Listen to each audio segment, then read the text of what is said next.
21절 16절에 기록을 하는데 말씀 밖에 20절 21절만 합독하겠습니다. 이에 백성은 외치고 제사장들은 나팔을 불매 백성이 나팔 소리를 듣는 동시에 크게 소리질러 외치니 성벽이 무너져 내린지라. 백성이 각기 앞으로 나아가 성에 들어가서 그 성을 취하고 성 중에 있는 것을 다 멸하되 남녀노유와 우양과 나귀를 칼날로 멸하니라. 아멘. 계속해서 크게 소리질러 외치라. 두 번째 시간을 갖도록 하겠습니다.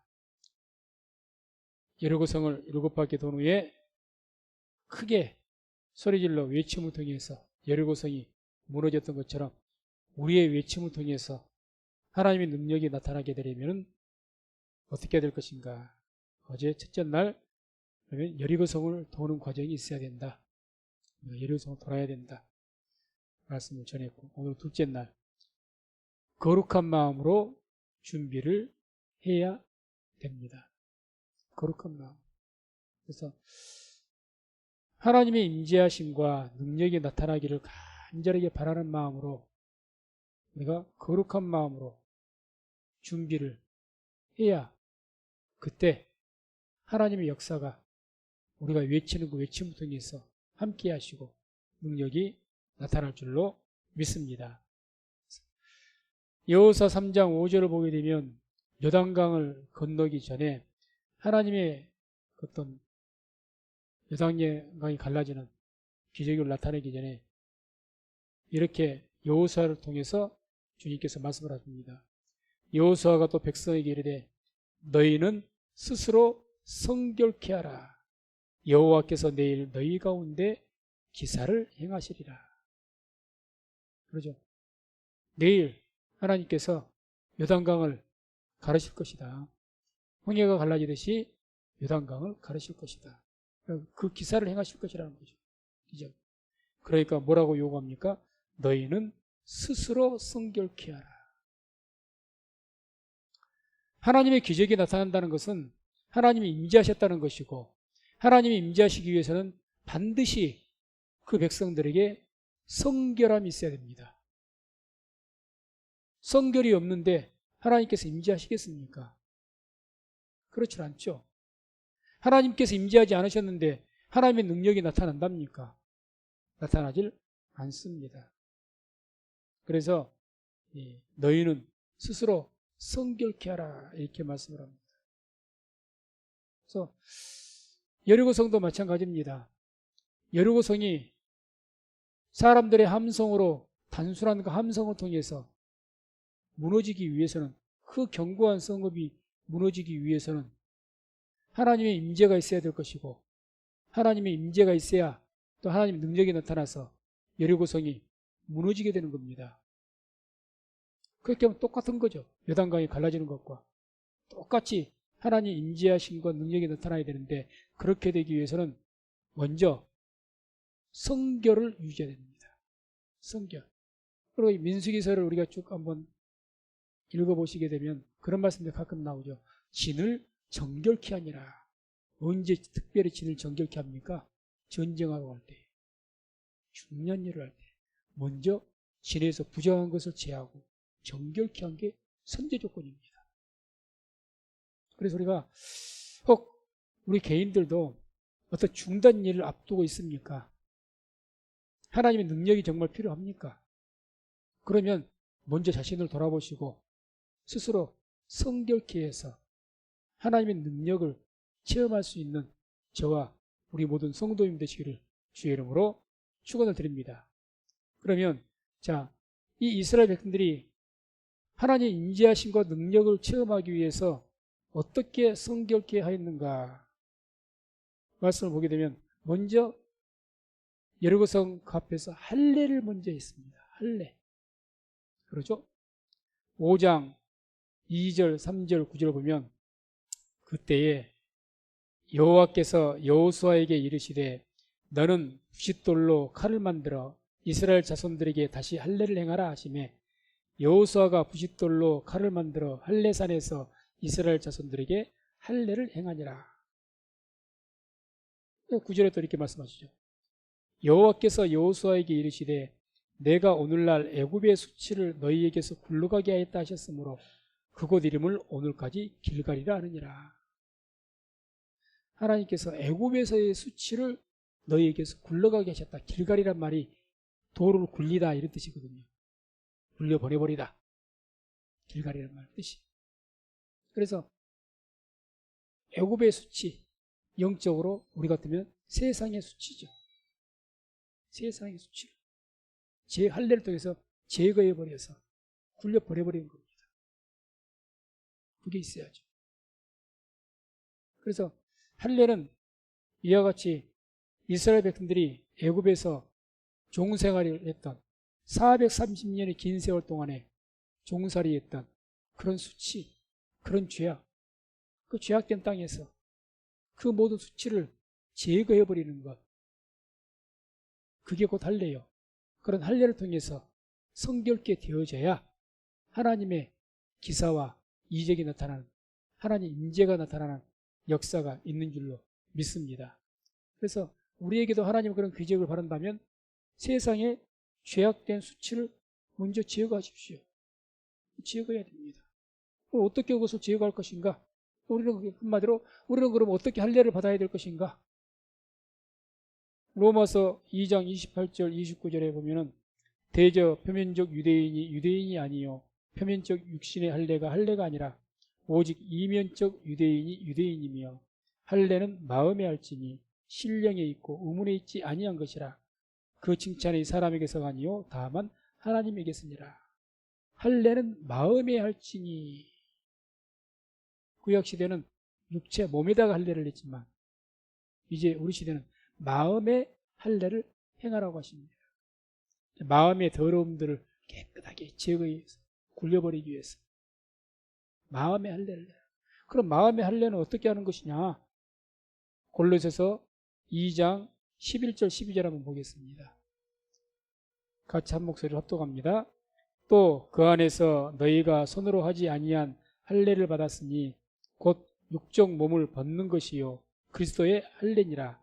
너희가 세례로 그리스도와 함께 장사한 바 되고 또 죽은 자들 가운데서 그를 일으키신 하나님의 역사를 믿음으로 말미암아 그 안에서 함께 일으키심을 받았느니라. 아멘. 한마디로 할례를 우리가 마음에 어떻게 할 것이냐? 그 마음의 할례는 곧 육적 몸을 벗는 것이다.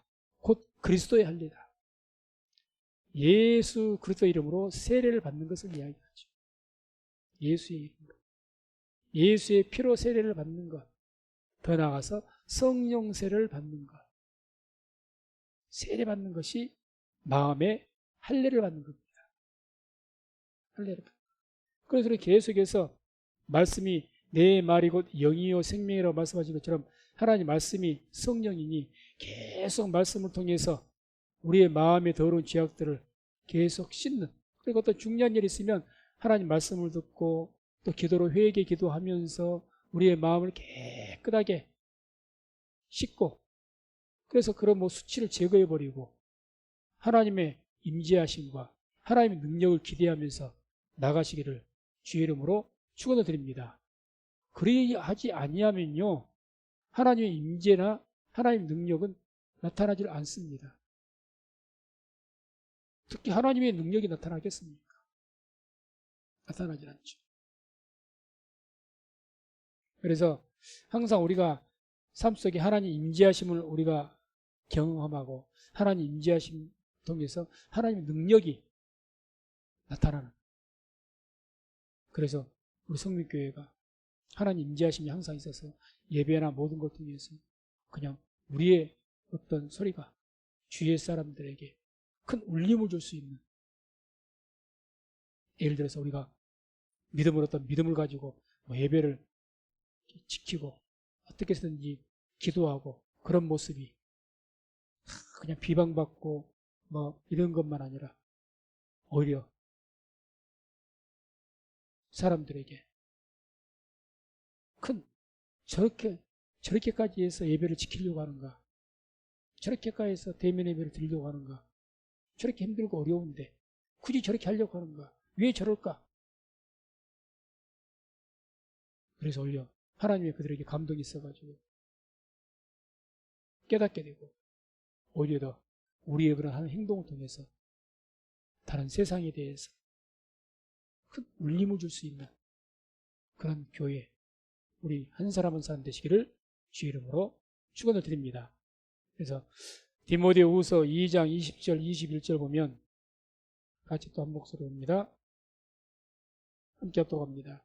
큰 집에는 금과 은의 그릇이 있을 뿐 아니요 나무와 질그릇도 있어 귀 쓰는 것도 있고 천이 쓰는 것도 있나니 그러므로 누구든지 이런 것에서 자기를 깨끗하게 하면 귀 쓰는 그릇이 되어 거룩하고 주인의 쓰심에 합당하며 모든 선한 일에 예비함이 되리라. 아멘. 금그릇이라서 쓰인 것이 아니고 비싸니까 쓰인 것이 아니고 나무 그릇이라서 값이 안 비싼 것이 아니어서 귀 쓰지 못하는 것이 아니라 깨끗하지 않기 때문에 못 쓴다. 성결하지 않으니까. 성결치 못하니까. 성결해야 하나님께 쓰임받는다는 얘기죠. 성결해야. 또 디모데후서 20장 22절 23절 또 같이 한번 말씀을 합독하겠습니다. 또한 내가 청년의 정욕을 피하고 주를 깨끗한 마음으로 부르는 자들과 함께 의와 믿음과 사랑과 화평을 쫓으라. 어리석고 무식한 변론을 버리라. 이에서 다툼이 나는 줄 알미라. 아멘. 우리가 우리의 그릇을 깨끗게 하려면 구체적으로 어떻게 해야 할 것인가, 그 방향을 지금 방금 읽었던 말씀에 또 제시를 해주죠. 첫 번째는 정욕을 피하라. 청년의 정욕, 젊음의 정욕, 건강의 정욕. 건강하니까 더 죄를 지을 수가 있습니다. 젊으니까 더 죄를 지을 수가 있습니다. 정욕이 강하거든요. 인간적인 정욕이. 더 자기의 어떤 기질이 더 강하고 더 강해지. 그 정욕 피해라. 그 정욕이 우리의 마음을 더럽힌다는 이야기죠. 한마디로. 더럽힌다. 그렇습니다. 분명히 더럽힙니다. 또 23절에 보면 어리석고 무식한 변론을 버리라. 무슨 말씀이냐? 하나님에 대한 무지가 우리를 더럽힙니다. 하나님에 대해서 잘 알지 못하는 것이 얼마나 우리를 더럽힌 줄 아십니까?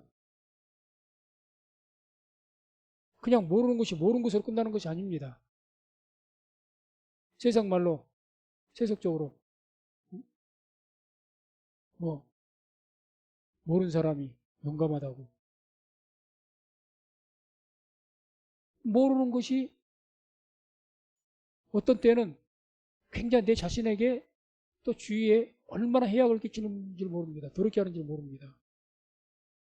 그래서 하나님을 바르게 알지 못하는 것, 그것은 적은 문제가 아니죠. 하나님에 대한 무지로 결국 이스라엘의 멸망에서 호세아 선지자가 외치고 또 외쳤지 않습니까? 오라, 이 백성이 지식이 없어서 망하는 거다. 율법이 책이 있으면 뭐합니까? 그거 있으면 뭐예요? 읽지 않고 보지 않고 듣지 않고 오늘날 말로 막 묵상하지 않고 하나님의 뜻을 알 재간이 있나요? 그럼 무지한 거죠. 그러니 자기 소견에 옳은 대로 해버리는 거죠. 신앙생활. 그러니 얼마나 더럽힙니까? 그러는데 그런 가운데 어떻게 하나님이 임재하시고 어떻게 하나님 능력이 나타나는 거죠.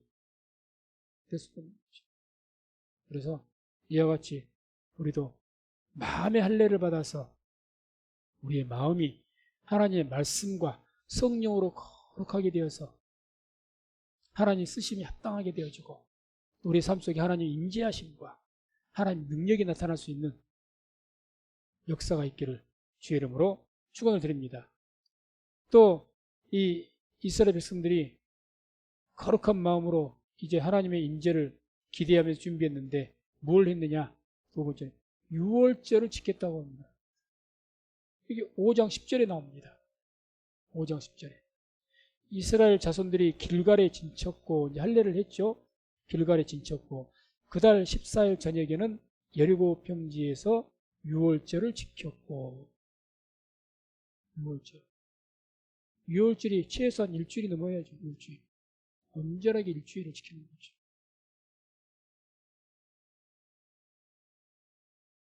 어디에서 지킨 겁니까? 적진 앞입니다. 바로 적의 눈 앞입니다. 여리고 성 앞에서 지금 하고 있습니다. 그것도 하루가 아니라 일주일 동안 할례를 받았고, 믿음이 아니면 할 수가 없는 일이죠. 믿음을 따라 생각하면 미친 짓이죠. 이게 지금 전쟁으로서 뭔 짓이냐고 그러죠. 무슨 짓이냐.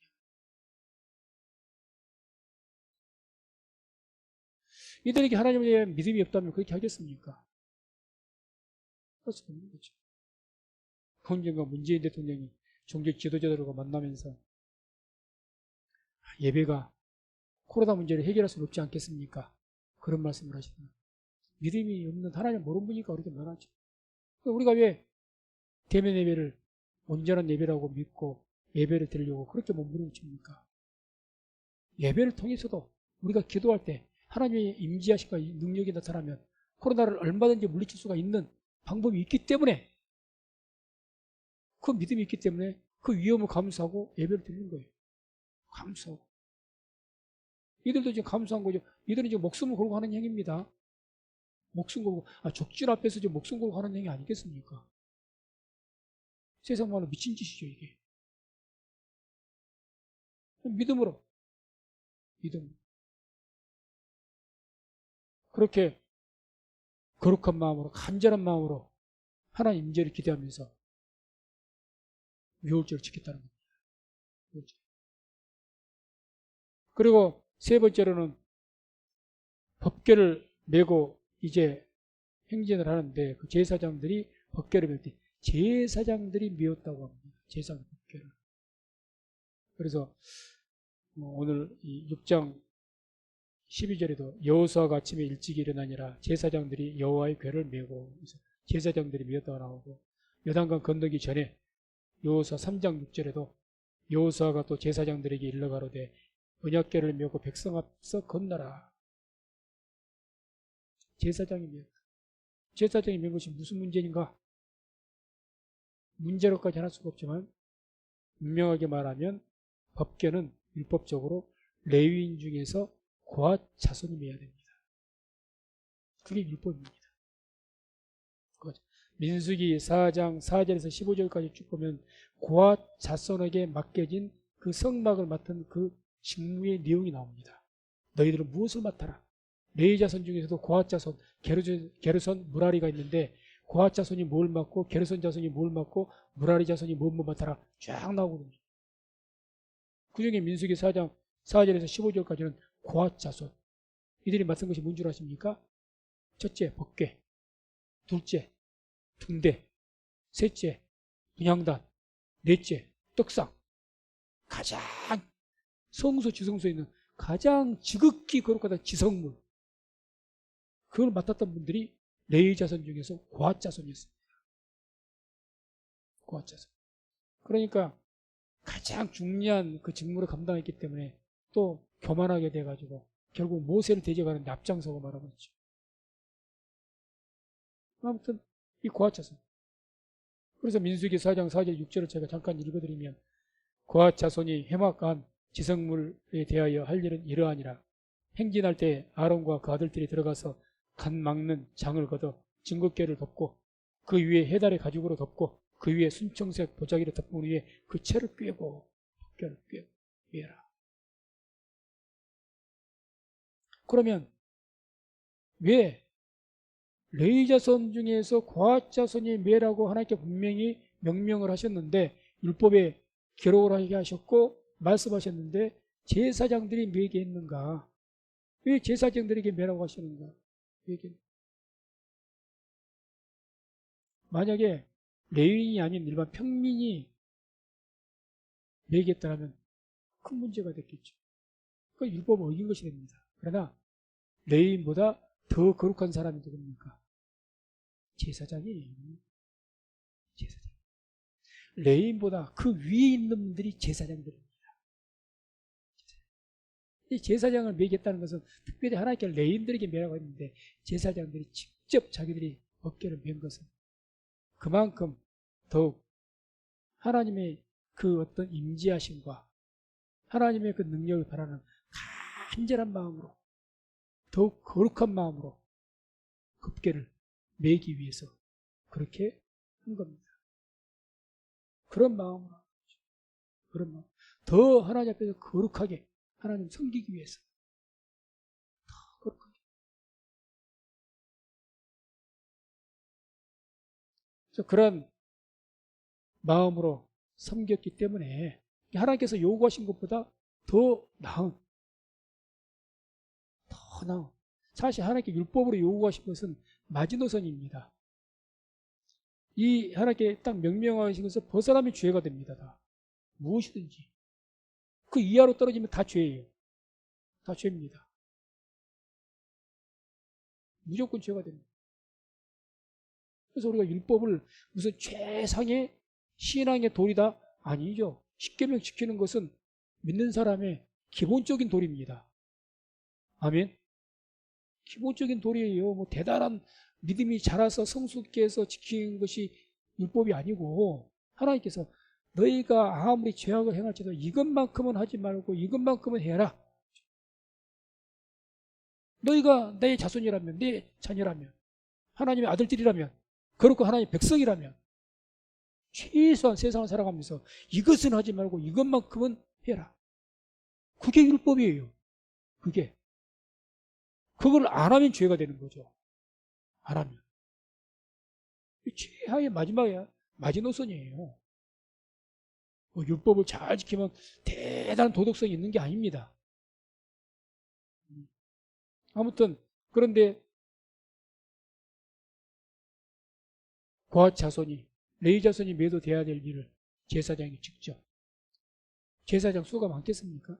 그때 당시에 많지 않아요.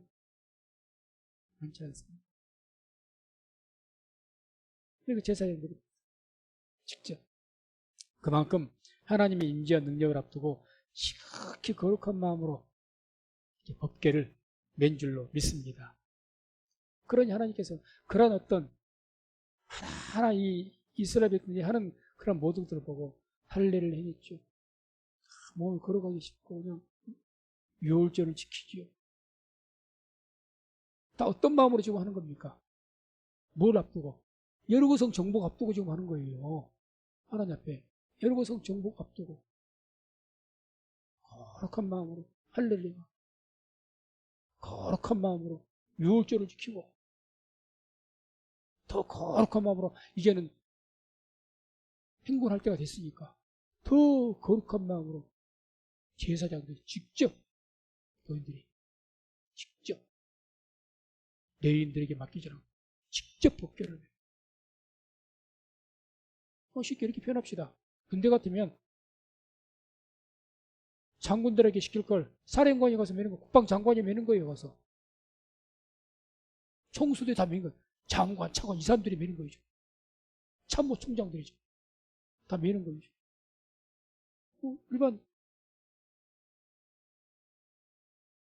지금 그런 게 아니에요. 그만큼 더 지극히 하나님에 대해서 거룩하고 섬기는 마음으로 그와 같이 하는 것을 하나님께서 보시고 하나님의 말씀대로 행동을 하고 딱 7일째 됐을 때 외치라는 그 나팔소리를 통해서 외치라는 명령이 떨어졌을 때 그 사람들의 함성을 통해서 세계에서 가장 강대했던 또 강했던 견고했던 그런 여리고성이 그냥 아무 힘없이 무너져 내리게 된 줄로 믿습니다. 그래서 왜 그랬느냐? 그만큼 이스라엘 백성들이 그걸 하나님의 임재하심과 그 능력을 보기 위해서 지극히 거룩한 마음으로 그 하나님의 임재하심을 기대하고 바라보고 하나님의 능력을 기대하고 바라보기 때문에 그 믿음에 의해서 하나님의 역사가 나타난 것입니다. 그래서 말씀을 맺도록 하겠습니다. 이와 같이 준비된 자에게 하나님의 임재하심과 능력이 나타납니다. 하나님이 임재하심과 능력이. 그렇게 준비되지 않으면 이렇게 거룩한 마음으로, 성결한 마음으로 이렇게 준비되어 있지 않으면 나타나질 않습니다. 우리가 왜 예배를 드릴 때도 예배들이 확 맞춰서 허겁지겁 하지 말고 최소한 1, 20분 전에 와서 하나님을 찬양하고 그러고 예배를 드리라고 입이 닳도록 이야기를 하는 거죠. 그 10분, 20분 먼저 와서 찬양하면 준비하는 마음으로 기다리고 있다가 예배를 드리는 것과 그냥 허겁지겁 와서 예배를 드리고 큰 차이가 생겨 은혜 받는 일에 있었어요. 내 마음이 아직 성결케 찬양하면서 내가 막 사모하는 마음으로 정말 준비하는 마음으로 기대하고 바라는 임재하심과 능력, 은혜를 바라는 마음으로 그렇게 해서 예배를 드려야 하나님 은혜가 충만하게 임하는 것이지. 갑자기 아무 준비도 없이 아무 기대감도 없이 아무 거룩한 마음도 없이 탁치는 대로 한다면 거기에 무슨 예배의 은혜가 있겠냐는 거죠. 그 예배를 뭐 하나님 얼마나 기뻐하시겠습니까? 그런 거죠. 그래서 분명히 이걸 오늘 말씀을 통해서 이와 같이 거룩한 마음으로 준비된 자에게 하나님의 임재와 능력이 나타납니다. 아멘. 그래서 저는 목회자로서 그렇게 해야 될 것이고 우리 성도님들 개인의 신앙을 위해서 믿음과 성결로 거룩한 마음으로 준비되어진 우리 성령교회 모든 성도님들 다 되시기를 주의 이름으로 축원을 드립니다.